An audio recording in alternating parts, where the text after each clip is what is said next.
So, what if I told you that every single time you laugh, you're actually solving a super high-speed physics problem? Today, we are cracking the code on laughter itself.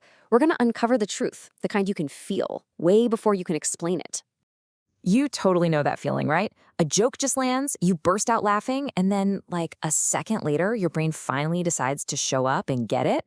What on earth is happening in that split second between the laugh and the logic? Well, that's the mystery we're diving into today. The unexplained laugh. You know, the one that beats your own conscious thought to the punchline? It's a feeling we all know, but almost none of us really understand what's going on under the hood. It really is a physical thing, isn't it?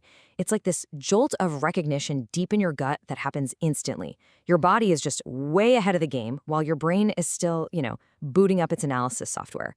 So what is it that your body is recognizing so fast? Well, the theory we're exploring says that what your body is recognizing is truth. And to really wrap our heads around this, we're going to give it a name. Let's call her Mistruth. Every joke, every punchline is basically an attempt to get close to her. Okay, but let's be super clear about what we mean by truth here. In this context, it's not some deep philosophy or a belief system. No. It's a physical measurement, as real and direct as taking your temperature. It's just raw, unfiltered data about reality. And check this out. We're all walking around with our own built-in truth detectors. Your senses aren't just passively observing the world. They are active, physical measuring devices. They're constantly pinging reality, asking, is this real? What are the actual facts here? So if we're all walking truth detectors, why is anything even confusing? Well, it's because we have two different detectives on the case. You've got the body and you've got the mind. And here's the kicker. They work on completely different timelines with completely different rules. And this is where all the drama happens. Your body is basically a resonance engine. It operates on pure physics. It feels truth instantly. It just knows. Your mind, on the other hand, is like a logic firewall. It's slow, it's skeptical, and it's all tangled up in beliefs and stories and arguments. Let's use a classic example of observational comedy. You hear this, and you laugh. Bam. Your body feels the truth of it instantly. It just got a direct introduction to mistruth. But what's your mind doing in that moment?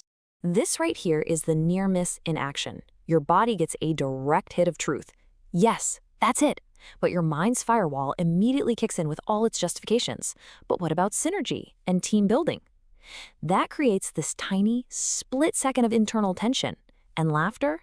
That's just the sound of the release valve popping. Here's another one, right? A too simple solution. Your body knows this is fundamentally correct. It's a direct measurement of physical reality. But the mind immediately resists how simple it is and starts building all these complex stories about metabolism and genetics and which new workout plan is the best. That little chuckle is the sound of that conflict. It's your body giving mistruth a high five, while your mind is over there trying to call it a near miss because, well, it just doesn't fit its much more complicated worldview. Okay, now this might sound like a pretty neat philosophical idea, right? But what if we could actually prove it? Well, it turns out you can literally measure how funny something is. So yeah, let's look at the math. The data is pretty clear on this. The single most critical variable isn't the punchline itself. It's the recognition time. How fast your body detects the truth, how quickly you get to meet mistruth. That determines pretty much everything. And this chart just illustrates the point, brutally.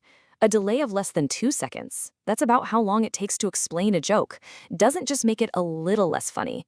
It reduces its humorous force by a factor of 100. Speed isn't just a factor. It's practically the whole equation.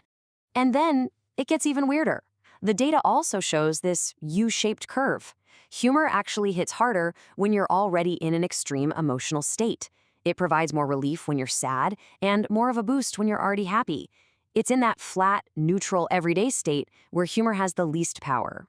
Okay, so this is a fun theory about jokes. Cool. But what are the bigger implications here? Why does this high-speed split between our body and our mind actually, matter in the real world? Here's the real bottom line. Your mind can be talked into believing almost anything. It gets lost in complex stories and ideologies. Your body, though, it can't be fooled by a good story. It only measures physical reality. It is your built-in, totally unhackable BS detector. And when you look at it this way, the stakes get really high. From the simple physics of a hot stove to the complex psychology of being gaslit, The pattern is exactly the same. Your body sends a clear, direct signal of truth, but your mind can override it with a narrative. Learning to trust that first physical ping from your body, that's a critical skill. I love this line because it just perfectly captures the entire idea. Laughter isn't just a random reaction, it's the actual, audible evidence of a breakthrough. It's the sound of mistruth successfully breaching that logical firewall your mind has built. And that brings us right back to where we started, to that central paradox. Your mind calls it a near miss because it was busy arguing and running its programs.